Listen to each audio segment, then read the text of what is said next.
Welcome to this explainer of ACIM, Lesson 118, which is a review of Lessons 105 and 106. If you've been following along with the journey of A Course in Miracles, you're well aware that the curriculum occasionally hits the pause button to help us consolidate our learning. And that's exactly what Lesson 118 is all about. It's a review day. It's a moment to just pause, gather all that incredible spiritual momentum we've been building, and really internalize two profoundly transformative ideas.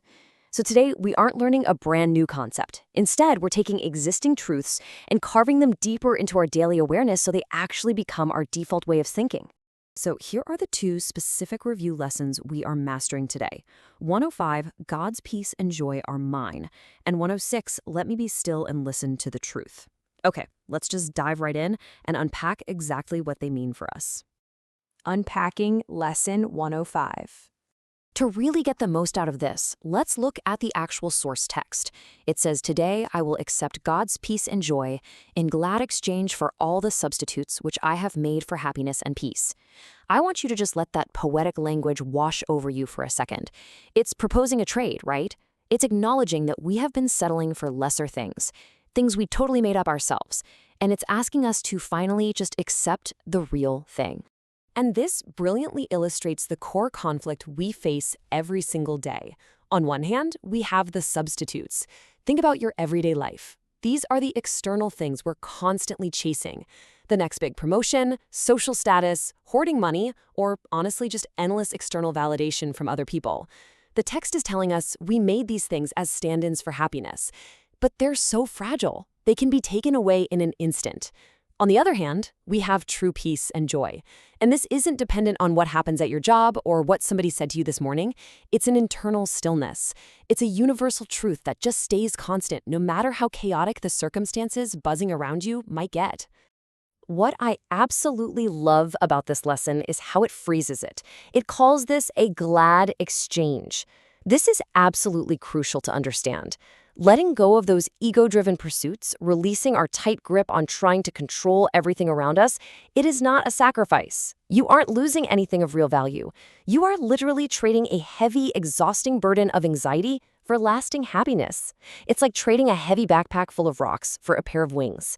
It is a happy, joyful trade to finally accept the peace that was always waiting for you. Let's move to unpacking Lesson 106. Okay. So the source text for Lesson 106 reads, "Let mine own feeble voice be still, and let me hear the mighty voice of truth itself assure me that I am God's perfect Son." Now, this is such a beautiful instruction on mental quietness. It sets up this totally fascinating contrast between two very different voices competing for your attention. Notice how clearly these two voices are defined here. First, we have the feeble voice. We all know this one well. It's the voice of the ego. It's that incessant, noisy chatter in your head.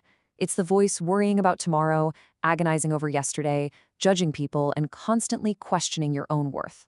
The text calls it feeble because even though it's incredibly loud and distracting, it has zero real power. It's all based on illusions. But then there is the mighty voice. This is your deep inner wisdom, the ultimate universal truth and profound spiritual peace. The lesson is telling us that this mighty voice is always speaking, always offering reassurance of our inherent worth. But, and here's the catch, we cannot hear the mighty voice of truth until we consciously choose to still our own feeble, anxious mental chatter. Silence is the prerequisite for truth. The daily practice schedule. Now, all of this profound philosophy is wonderful, but spiritual growth requires structure, doesn't it? It requires repeated practical application to truly rewire how we experience the world. The source material gives us a highly specific, hourly protocol for the day. Here is exactly what the text instructs for Lesson 118. First, you begin your morning with a dedicated, deep review of both lessons, letting the ideas settle into your mind before the day gets crazy. Then you set a rhythm. On the hour, every single hour, you pause and state, "God's peace and joy are mine." Then, on the half hour, you pause and state, "Let me be still and listen to the truth." You might honestly need to set an obnoxious amount of phone alarms to pull this off today. Finally, you close your day in the evening with another deep review of both lessons. Think about what this does. By interrupting your day every 30 minutes with these truths, you are actively stopping that feeble voice from running the show. So, just to lock this all in, here are the two main statements you need to carry with you today. 105, God's peace and joy are mine. And 106, let me be still and listen to the truth. Remember, review them morning and evening, do 105 on the hour and 106 on the half hour. Write them on a sticky note, set those alarms, do whatever you need to do.